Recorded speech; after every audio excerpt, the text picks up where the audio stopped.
Olá, estamos começando mais um programa Consumo em Pauta e hoje vamos falar sobre mudanças no varejo. O ato de fazer compras está mudando rapidamente, ou mudou rapidamente com a pandemia. O e-commerce com a pandemia cresceu como nunca se imaginou, né? E um levantamento aí da consultoria Opinião Box, da empresa de tecnologia e marketing, dito sobre as tendências para 2023 do varejo, aponta que 84% dos entrevistados, a experiência ideal de compras está no ambiente físico e virtual integrados. A personalização do atendimento é outro aspecto que aparece na pesquisa. Ela apurou que 72% esperam que as empresas reconheçam os consumidores como indivíduos únicos e identifiquem seus interesses. E, além disso, 73% optam por marcas que já proporcionaram essa experiência personalizada.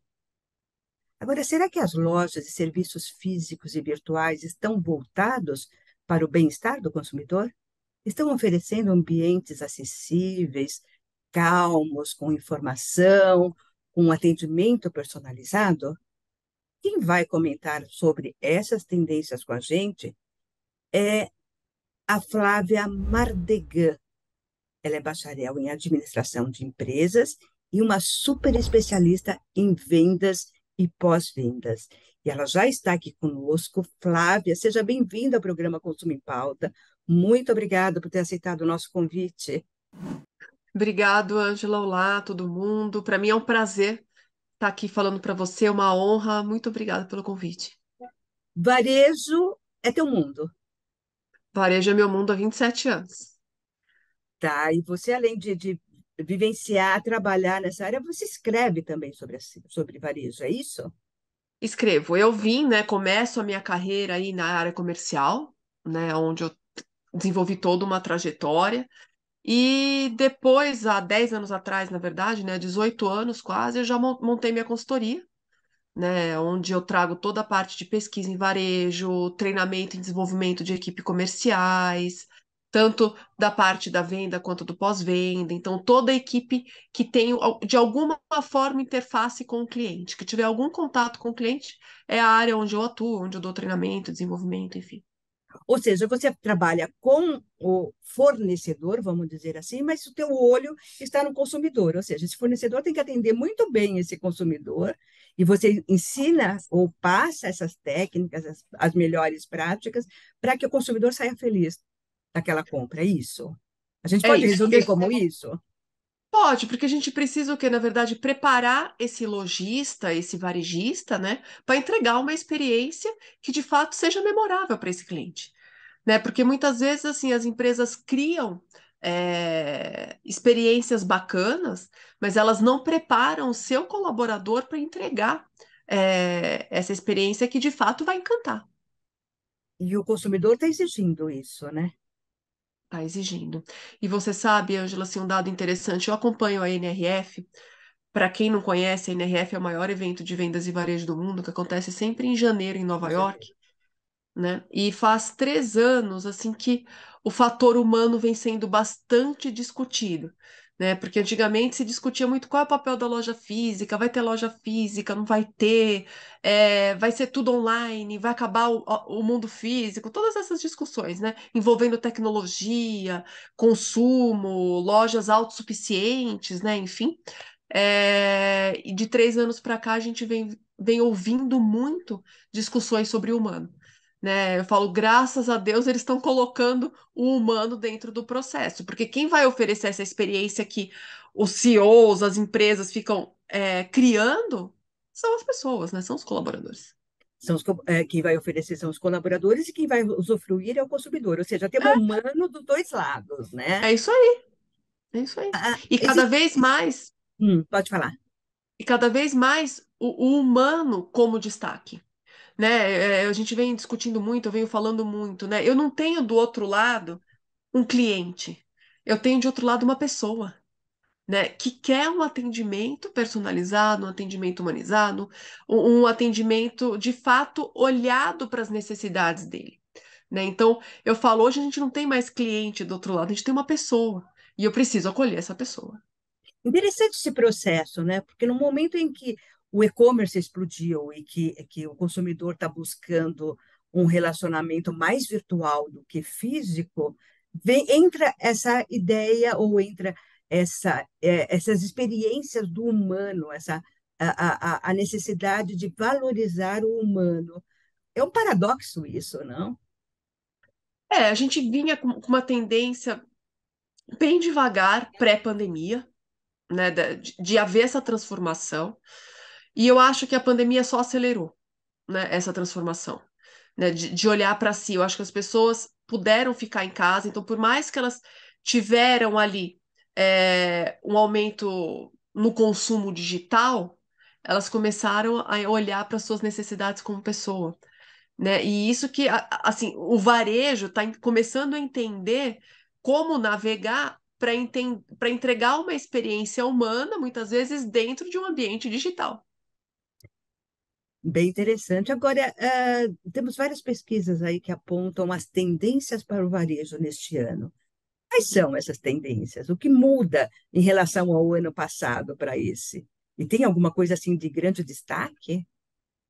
Tem algumas questões dependendo um pouco quando a gente olha gerações, né? Eu acho que algumas gerações se destacando muito ali no hábito de consumo, né? Então, os consumidores, de uma forma geral, eu trabalho muito, Angela, com a questão emocional, né, desse consumidor, né? Entender essas razões emocionais que vai levar essa pessoa a tomar essa decisão, como que eu tenho que estar preparado para acolher essas necessidades, né? Quando eu olho do lado de cá. E o que que a gente percebe, né? Os consumidores buscando muito a conveniência, né? Comprando aonde é mais fácil, onde me traz maior conforto, onde eu tenho menos atrito no processo de compra, né? Menos desgaste ali dentro da jornada do cliente. Porque muitas vezes o pessoal, as marcas pensam na jornada do cliente somente no momento até que o cliente tem um contato com a marca e ele adquire o produto. E na verdade, essa jornada ela tem que ser expandida para o pós-venda, porque muitas vezes essa jornada do cliente vai começar quando ele adquire, não finalizar, né? Então, essa é Hum? uma tendência bastante forte para ser olhada. Então a gente vê que o relacionamento entre empresa e cliente se estende no pós-venda. É isso. Se estende. É no pós-venda que eu fidelizo, na verdade. É no pós-venda que eu crio relacionamento. Porque vender uma vez, Angela, é fácil. Agora, como que eu mantenho esse cliente conectado com a minha marca? Você sabe que no ano passado foi a primeira vez que eu ouvi, eu estava assistindo uma palestra do presidente da Lego, e ele falando que a gente sempre ouve assim, precisa engajar funcionário, tem que engajar colaborador. E ele estava falando de como que é que a gente engaja o cliente com a marca, né? E eu achei isso muito interessante, né? Para o cliente manter relacionamento com a marca, ele tem que estar engajado com você. E como que ele se engaja com você? Por meio dos seus valores, né? Com certeza, com certeza. Agora, o que tem motivado essa mudança toda? É o consumidor que tem levado essa mudança de atitude das empresas em olhar o indivíduo? É ele que tem demandado isso? Eu acho que é um conjunto de fatores, né, Angela? Eu acho que a gente tem o consumidor exigindo um tratamento diferente, né? O consumidor exigindo uma qualidade ali nas interações. E isso não só como consumidor, mas como pessoas, né? A gente está buscando relações com qualidades melhores, né? A gente quer ser acolhido. Eu acho que a pandemia trouxe muito isso, né? Por isso que eu falo, não é um fator, são vários, né? Acho que a pandemia trouxe mesmo também essa necessidade do acolhimento, do olhar. Muita gente teve tempo de parar e repensar a sua vida. Muita gente mudou de emprego, mudou de profissão, tá querendo outra coisa, né? Muita gente perdeu muita gente importante da vida. Então, eu acho que essa parada trouxe essa necessidade de sair do modo automático para o modo de fato ali é, de olhar mesmo para o ser humano. Isso é interessante. E outro dia eu estava assistindo também uma palestra a respeito de varejo, e um dos painelistas lá colocou uma coisa que me chamou muita atenção, e eu queria ver se você concorda com essa ideia. Com essa ideia que ele colocou. Que o consumidor começou a ter mais consciência de que o dinheiro está no bolso dele. E tirar esse dinheiro do bolso dele se tornou cada vez mais difícil para as empresas, né, para o varejo em geral, e eles precisam cada vez mais se aproximar desse cliente ou engajar esse cliente para conseguir fazer com que ele realmente compre dele. Você vê esse cenário também? Eu vejo e acho que quando a gente pensa numa geração Z ou alfa, é que é essa geração mais jovem, que daqui 6 anos vai ser 50% dos consumidores, eles têm muita consciência do dinheiro. Né? Uhum, Essa moçadinha, ela não, ela consome por razões completamente diferentes que a nossa geração, por exemplo. Então, ela vai buscar marcas que estejam engajadas com questões ambientais, né, preocupadas com inclusão. Então, essa moçada, ela tem o poder de construir ou destruir uma marca. Né? uhum. Então, eu Isso, concordo. você concorda? Eu também achei que realmente se ganhou essa consciência. Eu me lembro que quando eu fiquei pensando, na verdade, quando ele falou isso, quando eu comecei a escrever sobre relações de consumo, sobre defesa do consumidor, isso lá atrás, lá 30 e poucos anos, 32 anos, né? Foi logo que saiu o Código de Defesa do Consumidor. E uma vez eu escrevi que o dinheiro estava no bolso do consumidor, que, portanto, ele Uhum. deveria ter administrar bem, saber de quem ele estava comprando. E eu tive várias críticas de consumidores com relação a essa, porque eles não encaravam isso, que o dinheiro estava no bolso dele, sabe? Sim, que eles tinham que ir lá comprar, independentemente do que ele estava comprando ou de quem que ele estava comprando. Ou seja, a gente deu uma guinada aí nessas 3 décadas muito grande nesse relacionamento entre os dois lados do balcão aí, com o consumidor ganhando e conquistando o seu espaço, não é? Sem dúvida nenhuma. E eu acho que a rede social trouxe essa consciência, Concordo. né? Ele trouxe essa consciência e ele entendeu o poder de fala que ele tem, porque a rede social traz para ele um poder de fala, né? Onde ele pode se manifestar ali, tanto a favor da marca quanto contra. Então, ele entendeu que ele tem esse poder, né? E ele pode pedir e exigir o que ele busca. Agora, há uma expectativa do consumidor de haver uma integração entre o mundo virtual e o mundo físico, ou a loja virtual e a loja física. E isso vem sendo buscado pelo varejo. Até um tempo atrás, assim, me lembro, assim, uns 10 anos atrás, quando se falava em loja física e loja virtual, e uma coisa não integrava com a outra. E hoje há essa exigência dessa integração. Eu quero ver ali, eu faço uma pesquisa do que eu quero comprar no virtual, mas eu quero ir até a loja ver e posso voltar para o virtual para comprar, ou eu posso comprar lá na loja, até o ponto de que antes os preços eram diferentes na loja física e na loja virtual. E hoje já tem uma assimetria, né? Já tem a mesma, praticamente é o mesmo preço. É, essa expectativa do consumidor com esse mundo integrado entre virtual e físico, isso ajuda ele e ajuda a loja também? Eu acho que, não sei se ajuda, mas eu acho que traz um olhar e uma consciência diferente, porque a gente tem dois movimentos.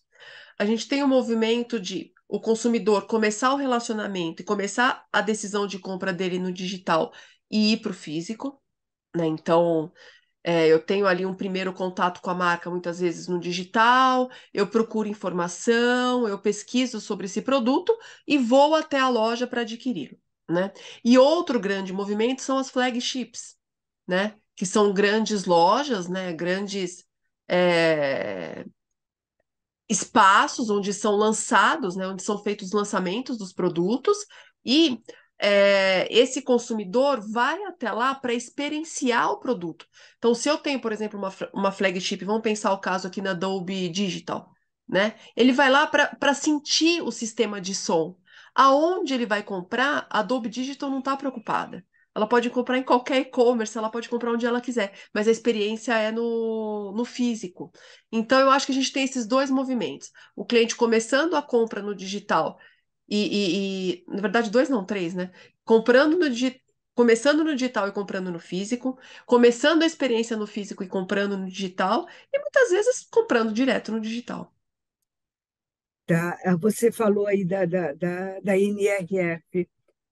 Alguns anos atrás, na NRF, houve até uma discussão de que as lojas físicas poderiam morrer. Isso, Me parece que isso acabou, né? Essa ideia acabou. realmente acabou. Mas as lojas físicas, pelas últimas NRFs que eu tenho acompanhado, tem mostrado que a loja física ela seria muito mais a experiência, que é isso que você está falando, do que propriamente a compra ou a venda do produto. A gente Na está verdade, caminhando para isso mesmo? então eu acho que tem um movimento. Eu acho que a loja, ela não é só a experiência, né? O papel da loja física se ampliou muito. Então a gente tem a loja física como um hub de aprendizado. Então, as marcas criando um ambiente ali de aprendizado para esse consumidor, onde ele pode interagir e aprender algo. As lojas físicas sendo um ambiente social. Então, Uhum. eu vou muitas vezes para uma loja de roupa para encontrar as minhas amigas e tomar um chá da tarde, não necessariamente comprar, né? Eu vou ali para me encontrar com pessoas. A loja física também como um hub de distribuição.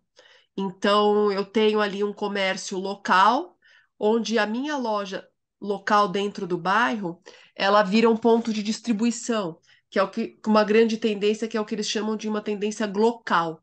Então, são marcas atuando de forma global, inseridas dentro de uma sociedade local, né? Então, você vai ter, por exemplo, uma loja, vamos pensar. Qualquer loja, vai uma Starbucks que seja. Uma Starbucks no Alphaville é diferente da Starbucks, por exemplo, do Jardim Europa, que é diferente aqui em São Bernardo, que é diferente de Santos, né? Então, é uma marca global, mas com atuação local. O McDonald's ele faz muito isso, né? Que nem eu tive em Israel e fui comer hambúrguer de falafel, né? Uhum. Então, sabe, adaptando o produto à cultura. Então, muda um pouco o papel da loja física, mas ela permanece e se mantém. E é uma falácia se dizer que a moçadinha não gosta de loja física, porque eles gostam. Só que eles vão para a loja física por outro motivo. Eles vão para interagir, eles vão para experienciar, eles vão para encontrar pessoas. Ou seja, a loja física, então, ela não vai ter mais só o produto. A tendência é ela não ter mais só o produto, mas ela ter experiência, ela ter, de repente, o café, ela ter, de repente, um espacinho lá para as pessoas sentarem para conversar, ela ter a possibilidade de você tocar aquilo que você está querendo comprar, de você até manusear, não só tocar, mas até manusear para ver o funcionamento, ou se é uma roupa, um calçado, para Uhum. experimentar. É tudo isso. Ou seja, tudo isso é o atendimento personalizado que estaria dentro da loja física, é E é o isso? ser, e é o serviço. Eu acho que as marcas elas estão entendendo que além de produto, elas vendem serviço. Então, eu vou para a loja física porque eu não tenho serviço na internet. Então, por exemplo, eu compro uma roupa, você pega a Nordstrom, que é um grande magazine, ele tem lojas menores, né, dentro dos bairros, onde eu vou lá, por exemplo, para fazer um ajuste na minha roupa, né, Uhum. para Comprei no fazer uma virtual, barra, e vou lá fazer, vou fazer um ajuste. vou receber o serviço. Isso, vou fazer uma bainha, vou fazer um aperto, um ajuste, não importa. Então, eu vou lá por algum outro motivo.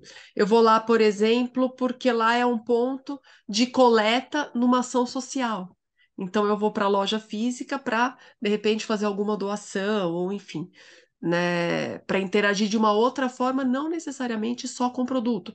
Ou, por exemplo, algumas marcas fazendo parceria no sentido de eu compro numa loja, numa empresa estritamente online e vou numa parceira física de outra marca, de repente, para devolver ou para pedir uma assistência ou um ajuste, um serviço em cima daquele produto que eu comprei estritamente numa empresa online. Mas Então, está integrado tá essas coisas. completamente. Eu não vou ter que pagar mais para poder utilizar esse serviço, isso já está integrado. Depende, né? Muitas vezes assim, você vai querer uma bainha numa calça, você pode pagar ou não, depende, né? Tá. Mas o serviço de alfaiate está lá disponível para você. Agora, essa tendência toda que você está comentando aí, isso estaria só nas marcas mais elitizadas? A gente não percebe isso ainda nas marcas mais populares. Eu acho que não tem a ver com o poder aquisitivo, eu acho que tem a ver com, com a maturidade, Angela, pelo menos o que eu estou enxergando.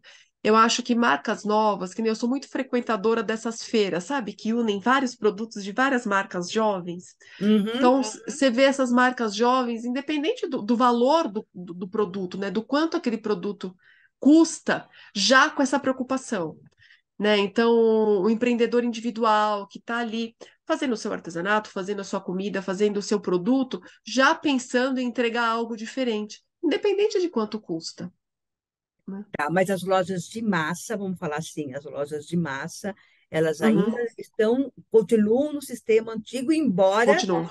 já tenham feito essa integração entre o físico e o virtual. Mas no físico ainda elas continuam com esse comportamento anterior, né? Dessas tendências Continua. continuam. E, Continuam porque você tem uma massa trabalhando ali que não se atualizou, né? A gente tem um problema grave no Brasil, que é o investimento em desenvolvimento de pessoas. Quando a gente fala de treinamento, as empresas brasileiras investem metade do que uma empresa americana investe, por exemplo, uhum, né? Dependendo do segmento, chega a ser menos ainda. E quando a gente fala de equipe comercial, que é a equipe que de fato oferece o atendimento para esse consumidor, é menor ainda, né? Então, por exemplo, você vai num congresso de treinamento e desenvolvimento, o CBTD, que é um grande congresso de RH, né? E na última edição que eu fiz uma pesquisa, vários painéis, Angela. De todas as palestras que estavam lá, somente 1% era destinado à equipe comercial. O resto era destinado à liderança, a desenvolvimento de competência, a olhar o ser humano dentro da empresa, né? De como eu extraio maior produtividade dessa pessoa, mas não como eu preparo essa pessoa para oferecer um atendimento diferenciado para o meu cliente. Somente 1% das palestras era destinado ao comercial. Isso eu vou mencionar, inclusive, no meu próximo livro, essa uau. pesquisa. E, aliás, você está com um livro agora, né? Você está lançando um livro agora, né? Fala um pouquinho sobre É, ele. eu lancei esse livro agora em outubro, né, pela editora Gente, chama Seja Imperfeito, com mais 25 autores, onde a gente traz como que a gente pode, dentro da nossa imperfeição, buscar o nosso sucesso. E ali eu tenho vários especialistas, tenho médicos, tenho profissionais da área do bem-estar, tenho toda uma parte dedicada ao empreendedorismo, enfim. Foi um livro que nos surpreendeu, a gente ficou como best-seller nas primeiras 4 semanas, a gente já está saindo com a segunda edição, ele já como best-seller, então a gente está bem, bem feliz. E ele é voltado para o empreendedor, para o comerciante, para o varejista, ou o consumidor também Para o pode consumidor. aproveitar e ele ter informações. Consumidor. É para as pessoas de uma forma geral. Quem busca o seu sucesso é o livro. É o livro, legal.